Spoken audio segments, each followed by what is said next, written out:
우리 옆 사람과 한번 인사합니다. 이제 일어나 빛을 발하십시다. 오늘 우리 찬양대가 찬양을 한 다음에 우리 성도들이 뜨겁게 박수를 쳐줬는데, 제가 사실 그대로 예배의 영광을 받으실 분은 누구시죠? 하나님이시고 우리는 예배자라고 하는 사실입니다. 그래서 예배자라고 하는 사실을 저와 여러분이 생각한다면, 우리 찬양대가 찬양을 잘했다 할지라도 어쩌다가 한번 격려 박수를 해줘야지, 날마다 이렇게 박수를 쳐주면 하나님의 영광을 가리워요. 찬양대만 아멘 해봐요. 이제 내일 다음 주부터 박수를 치지 않기를 바랍니다. 어쩌다가 한 번씩 격려를 해줘야지, 이렇게 계속 박수 쳐주면 교만해져서 안 돼. 네, 교만해져서. 그래서 오직 예배는 하나님만 홀로 영광을 받으셔야 된다. 이것이 우리 대한예수교 장로의 예배법입니다. 그래서 여러분들이 아시고,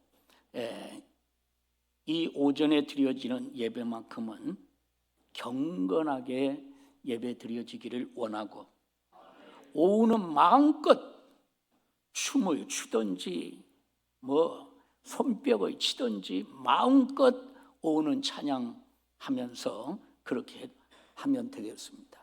물론 오전 예배를 준비하는 시간은 역시 손뼉 치면서 해도 아무 상관이 없습니다.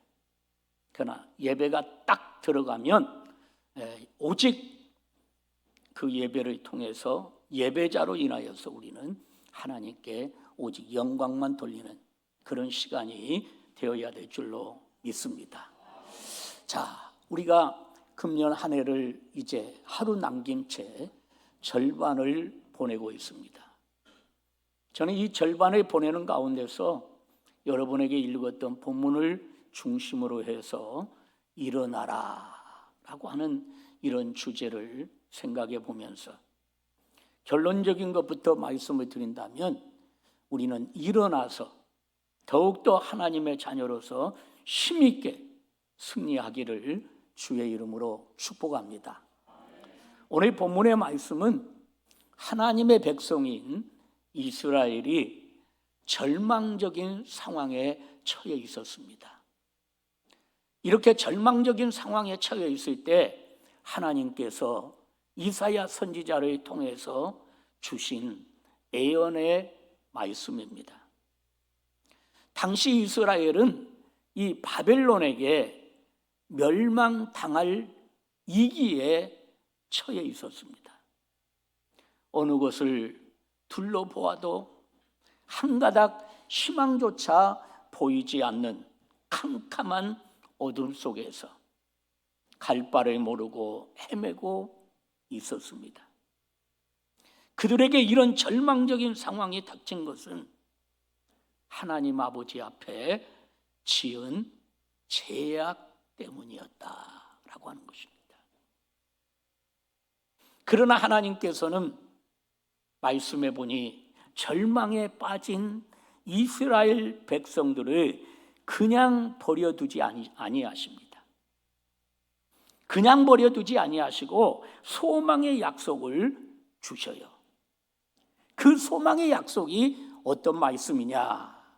얼마 있지 않아서 그들은 바벨론의 포로로 잡혀갈 것이지만, 이스라엘이 바벨론의 포로로 잡혀갈 것이지만 때가 되면 다시 회복되어서 예루살렘으로 돌아올 것이며, 그 후 만민에게 빛을 발하게 될 것이라고 하는 약속을 주셨습니다. 오늘날도 수많은 사람들이 절망 속에서 살아가고 있습니다. 죄로 인해서 타락한 인생은 절망 가운데서 태어나서 절망 가운데서 살다가 절망 가운데서 죽어가고 있습니다. 하나님께서는 이와 같은 인생들을 버려두지 아니하시고 예수 그리스도로 말미암은 소망의 메시지를 그들에게 주셨습니다. 그런데 중요한 것은 오늘의 말씀은 단순히 이스라엘이 바벨론의 포로로부터 해방되어서 예루살렘으로 돌아오는 것만을 말씀하는 것은 아니다라고 하는 것입니다. 장차 수많은 사람들이 예수님의 구속 사역으로 말미암아 죄로부터 해방되어서 하나님의 영광에 충만한 삶을 누리며 만민이 교회로 돌아오게 될 것에 대한 예언이기도 한다라고 하는 것입니다. 그러므로 오늘 주신 말씀을 통해서 오늘 저와 여러분들은 과연 나는 하나님 아버지 앞에 무엇을 해야 할지 하나님의 음성을 듣기를 주의 이름으로 축원합니다. 오늘 주님은 모든 믿음의 사람들에게, 아니 하나님의 자녀들에게, 하나님의 백성들에게 말씀하십니다. 그 말씀의 내용 첫 번째가 일어나라고 말씀하고 계십니다. 한 번 더 합시다. 일어나라. 일어나라. 네.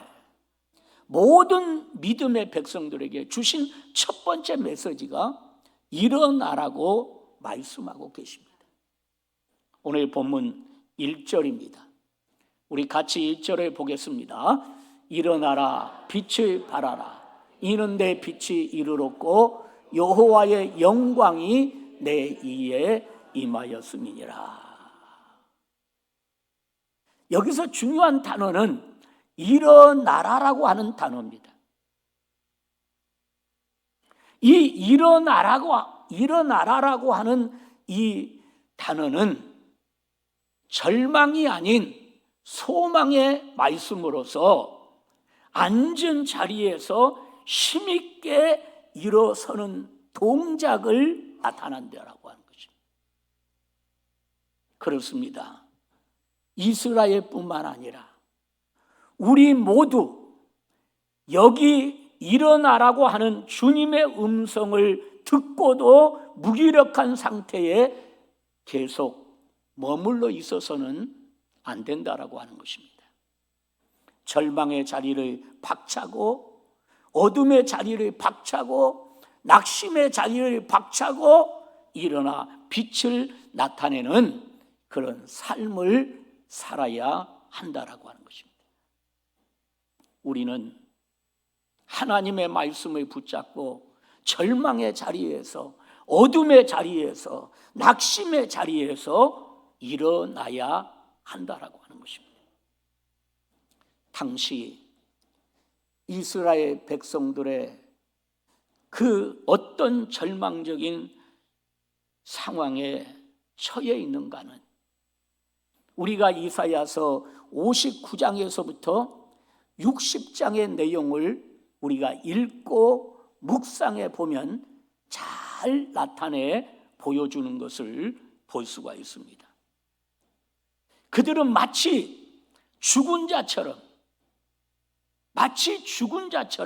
살아가고 있었습니다. 어둡고 캄캄한 현실 속에서 아무것도 보이지 않아서 심지어는 낮에도 넘어질 만큼 살 길을 몰라서 이스라엘은 헤매고 있었습니다. 삶이 너무나 고통스러워 슬퍼 우이지만 헤어날 길이 전혀 보이지 않았습니다. 이와 같은 절망에 갇혀 살아가고 있는 이스라엘 백성들에게 하나님께서 소망을 주시고 그 말씀을 붙잡고 일어나라고 명령하고 계신다라고 하는 것입니다. 절망의 자리에서, 가난과 질병의 자리에서, 실패의 자리에서 일어나라고 말씀하고 계십니다. 성경에 보면 일어나라는 주님의 음성이 들려올 때, 성경의 예를 들어보면, 몇 가지 예를 들어보면 나인성 과부의 아들이 일어나라고 하는 주님의 음성이 들려올 때 나인성 과부의 아들이 차가운 죽음의 관을 박차고 일어났습니다. 아멘. 일어났어요. 또 일어나라는 주님의 음성이 들려올 때 해당장 야이로의 딸이 깊은 죽음에서 깨어납니다. 저는 이 말씀을 준비하다가 문득 이런 생각을 가져보았습니다. 성경에 보면 나사로가 죽었습니다. 그리고 수족의 동인체로 나사로가 관에 넣어져 있습니다. 죽은 지 며칠인가요? 나흘이 되었습니다. 그런데 그 죽은 나사로를 향하여 결과적으로 주님이 찾아오시죠. 그리고 주님께서 그 죽은 나사로를 향해서 모든 가족들이 보는 가운데 뭐라고 명령을 하십니까? 나사로야! 그 다음에 여러분이 말씀하세요. 나오라. 그러니까 결과적으로 어떤 역사가 일어나요? 나사로가 수종의 동인체로 일어납니다. 제가 무슨 말 하려고 하느냐, 이 말씀을 쳐다가 문득 이 장면이 스쳐가는데, 만약에 나사로만 불렀으니까 나사로만 나왔지,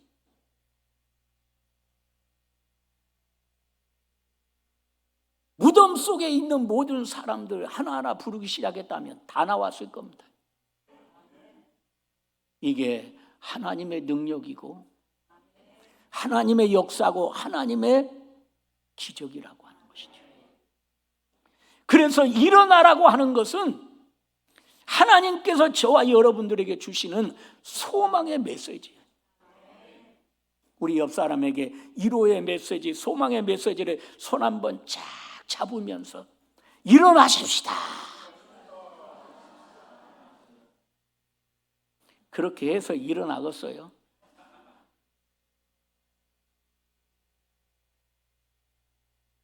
일어나라고 하는 것은 절박함이 있어야 됩니다.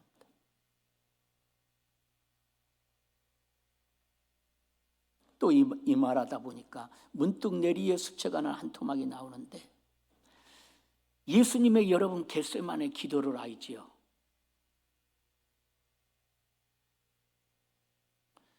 지금 예수님께서 예수님의 제자들을 데리고 겟세마네 동산으로 가셔서 기도하는 장면을 한번 떠올려 보십시오.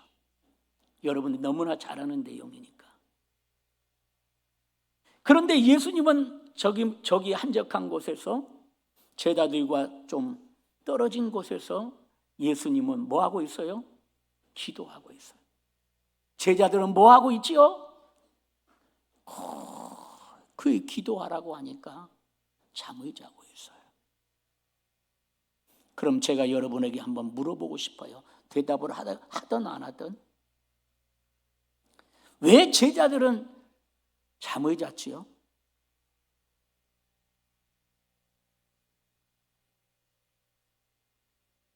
아마 여러분은 다 같이 이런 말을 할 겁니다. 육신이 피곤해서요.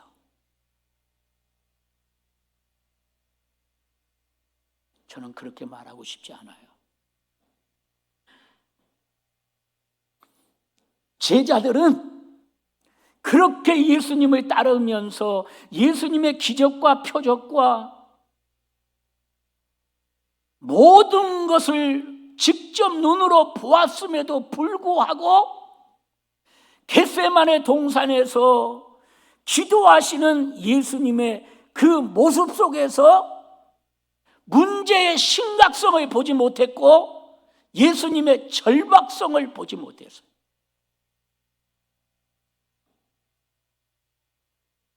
우리가 7월 첫 주간 교회를 위한 특별히 기도 생애를 제가 직접 인도합니다. 붕해처럼 인도할 거예요.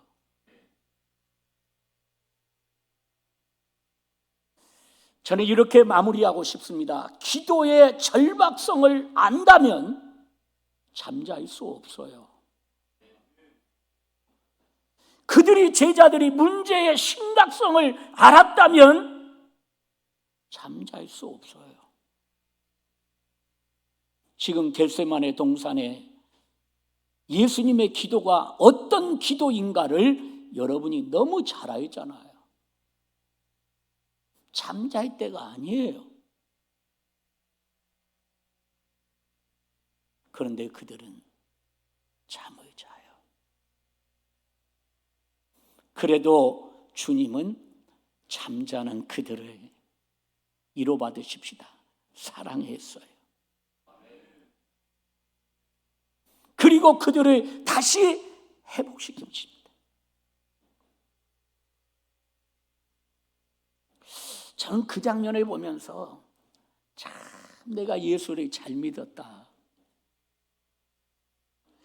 예수님보다 위대한 분은 없고 예수님보다 사랑하는 분은 없겠다.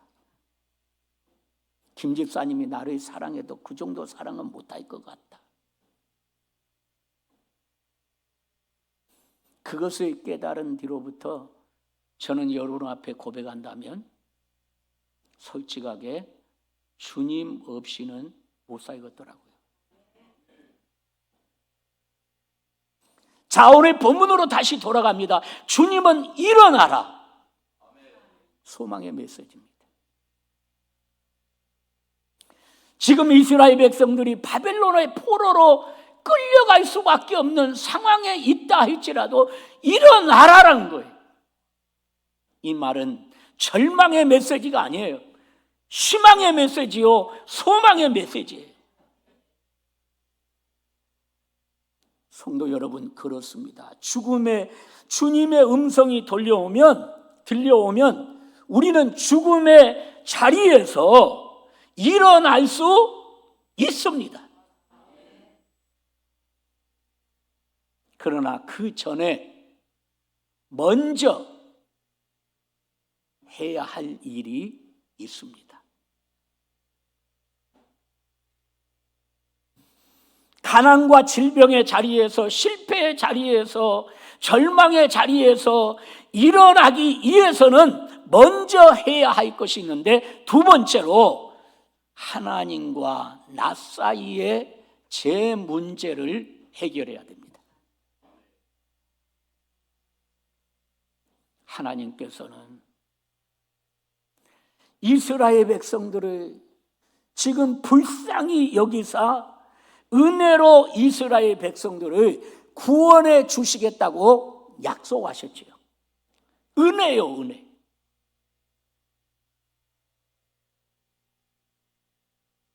제가 인터넷에서 저 부산에 있는 고신측 세계력교회 인터넷에서 잠깐 보니까 세계력교회 임직식 하는 장면이 인터넷에서 떠 있더라고요. 유튜브에 들어가서 보니까.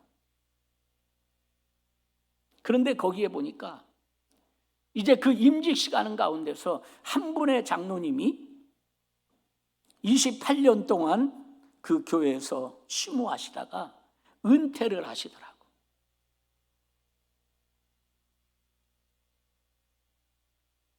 그런데 은퇴하는 가운데서 이제 장로님과 그 목사님 말씀 그대로 말씀드리면 사모님도 나오세요 하면서 아마 권사님 정도 됐겠죠. 장로님이니까.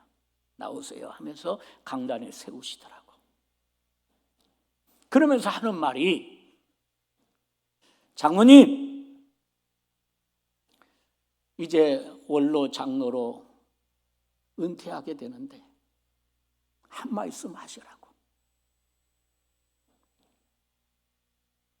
한 말씀 하시라고 하니까 그래도 할 말이 참 많을 거 아닙니까? 그런데 딱 마이크를 주니까 한 말씀 하시라고 딱 마이크를 주니까 한마디로 말합니다. 자, 제가 힌트를 줬는데 젊은이들은 금방 제 힌트 속에서, 앞에서 이미 힌트를 줬어요. 힌트 속에서 뭐라고 했을까요? 괜찮아요. 대답 안 해도 내가 말할게요. 하나님 은혜입니다. 더 이상 말 안 하더라고. 하나님 은혜입니다. 그러면서 원로 장로님에게 이제 교회에서 선물을 준비한 것이 아니라 봉투를 준비했다. 금일봉을 준비했더라고. 그래서 교회 대표로 이제 교육자 대표 한 사람이 나와서 장로님에게 봉투를 하나 딱 주더라고. 장로님 대표가 또 이제 수석 장로님이 나왔겠지요. 장로님 대표가 나와서 딱 봉투를 주더라고. 그런데 그분이 그 봉투를 받는 순간 여러분 같으면 어떻게 했겠어요? 상상을 한번 해봐요. 아마 호주머니 속으로 들어갔을 거예요. 괜찮아요. 들어가도 뭐 문제 될 것은 없어요. 근데 그분이 그 봉투를 하나는 선교에 쓰십시오. 아멘한 사람만 200년 사시기 바랍니다. 선교에 쓰십시오 하면서 딱 내놓더라고. 또 하나는 어려운 사람들에게 쓰십시오 하면서 목사님을 드리더라고. 그러면서 하는 말이 하나님의 은혜입니다 하고 들어가더라고. 그런 사람은 박수 한번 쳐줘도 괜찮아요. 아니, 우리가 지금 치자고 하는 것이 아니라 그 교회에서.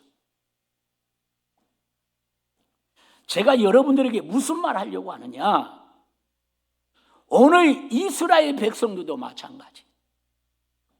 하나님의 은혜로 이스라엘 백성들을 구원해 주시겠다고 했단 말이에요.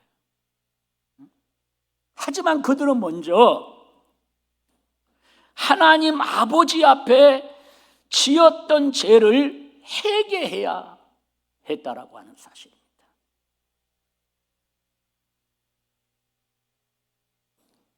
진정한 구속의 은혜는 회개 속에서 나타난다라고 하는 것을 잊어버리지 말아야 합니다. 자, 이사야 59장 12절입니다. 같이 읽어볼까요? 이는 우리의 허물이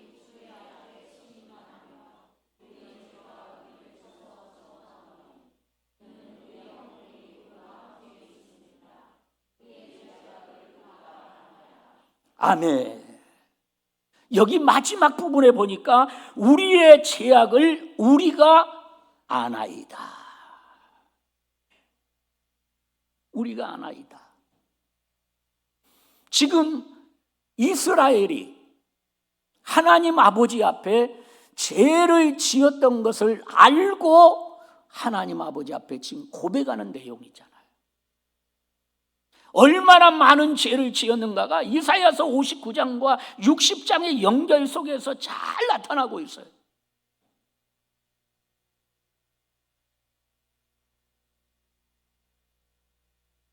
우리의 죄악을 우리가 아나이다. 우리는 이 장면을 보면서 우리가 생각해야 될 것이 있다면 우리가 주님께 나아가 죄를 고백하고 십자가를 붙잡고 우리도 믿음으로 일어나야 된다라고 하는 것입니다. 죄를 자백하면 우리 하나님께서 우리의 죄를 뭐해 주시고 사하시고 우리의 모든 불의에서 깨끗하게 만들어 주신다라고 하는 것입니다. 요한일서 1장 9절입니다. 우리 같이 한번 보겠습니다. 만일 우리가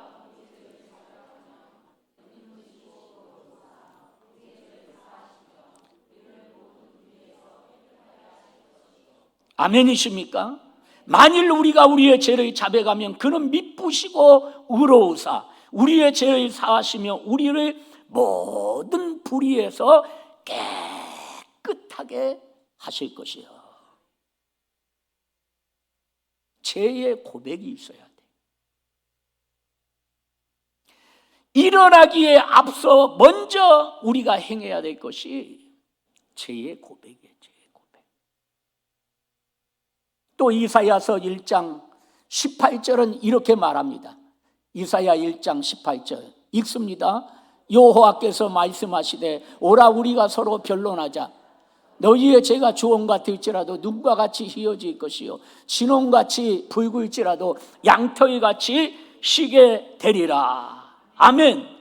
우리의 죄가 주홍 같을지라도 눈과 같이 시게 씻어주신다라고 했어요.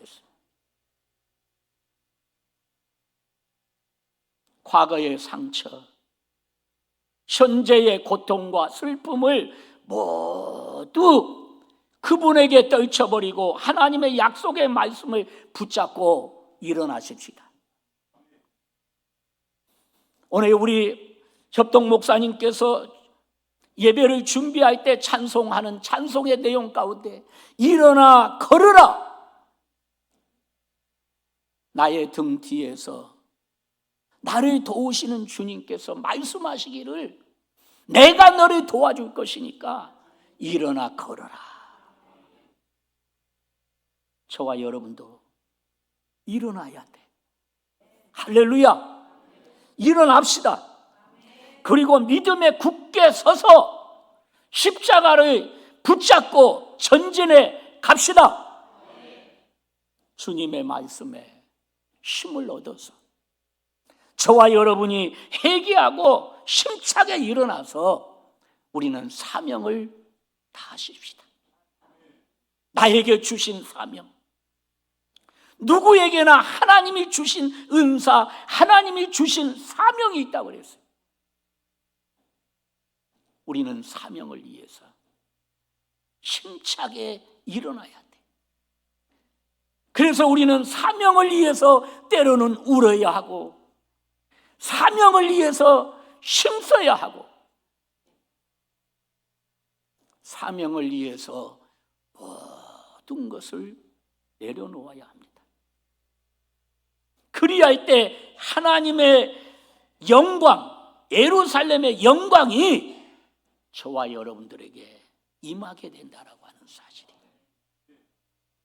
오늘 이사야 선지자를 통해서 절망 가운데 빠져있는 어찌해야 모르는 흑암의 고통 속에 있는 그 이스라엘 백성들에게 일어나라고 하는 이 메시지 한마디는 소망이라고 하는 것을 꼭 잊지 말고 오늘도 주님의 음성에 귀를 기울이면서 일어나라고 하는 위로의 메시지, 소망의 메시지를 여러분들이 받으시면서 이제 내일이면 6월은 저물어 갑니다.